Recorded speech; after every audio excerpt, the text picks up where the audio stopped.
Sir उन्हें आपसे नहीं मिलना। क्या कहा उसने? बोला घंटे का बादशाह। ওকে তো ভাই লোক ফাইনালি দ্য ব্যাটস অফ বলিউডের ট্রেলার আসলো। আর ভাই যা আজ পর্যন্ত কেউই করতে পারেনি, শাহরুখ, সালমান, আমির তিনজনই একসাথে ওটা অবশেষে আরিয়ান খান করে দেখালো। বাট আরিয়ান কি এখানে শুধু বাপের টাকায় ফুটানি দেখিয়েছে নাকি সত্যি ভালো কিছুই দেখতে চলেছি? সবকিছুই জানবো, শুধু ভিডিওটার সাথেই থাকুন। ভাই আমি এই ট্রেলারটা বেশ কয়েকবার দেখেছি এবং প্রত্যেকবারই মজা পেয়েছি, কারণ এ থেকে বানানোই হয়েছে এমন সুন্দর ভাবে। তবে আমি একটা জিনিস নিয়ে কনফিউজ, যেখানে আজকালকার বড় বড় অ্যাক্টরদের ছেলে মেয়ে শুধু হিরো হতে চায়, তো সেম টাইম শাহরুখ খানের ছেলে ডিরেক্টর হতে চায়। আর এমনটা কিন্তু না যে আরিয়ান একটা মুভি ফ্লপ দিলে তার কাছে আর কোনো মুভির অফারই আসবে না। ভাই আরিয়ান যদি 5-10টা ফ্লপও দেয়, তারপরেও আরিয়ান খানের টেবিলে স্ক্রিপ্টের নাইল লেগে থাকবে।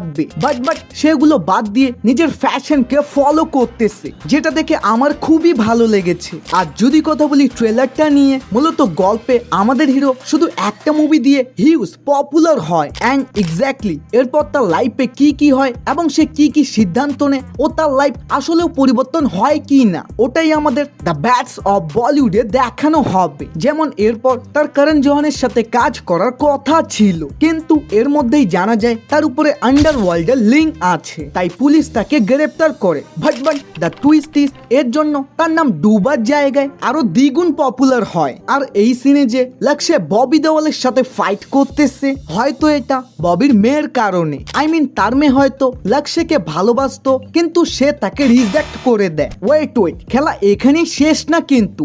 এরপর আমরা দেখতে পাই শাহরুখ, আমির, সালমান তিনজনকে একই ওয়েব সিরিজে, যা লিটারালি আজ পর্যন্ত ইন্ডিয়ার বড় বড় প্রোডাকশন হাউসও করতে পারেনি। তাই দেখতে খুবই মজা আসবে এখানে কে কার বেশি মজা উড়ায়। আর আমির খানের এই সিনে তো ডাইরেক্ট এসএস রাজামৌলিকে নিয়ে আসা হয়। I mean this is the money power bro. এরপর হানি সিং এর হাতে মার খায় বাদশাহ, ও না মানে জিয়ান, আরে হোয়াট এভার, বাদ দিন। আর শাহরুখকে কিভাবে ভুলে যায়? ভাই ট্রেলারটার বেস্ট সিন ছিল এটা, তাই তো মাল্টিপল টাইম এটা দেখার পরেও এখনো যদি আমি এই সিনটা দেখি আমি মজা পাবো। সেই সাথে কিছু অ্যাক্টরদের চটপট করে দেখিয়ে ইগনোর করা হয়েছে, তাই আমরাও ইগনোর করব।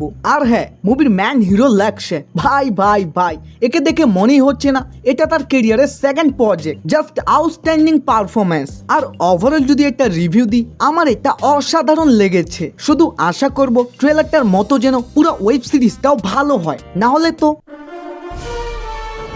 বাকি সাবস্ক্রাইব তো করে ফেলেছো। হ্যাঁ ভাই, আর কতদিন বলবো, করে ফেল। বাহ।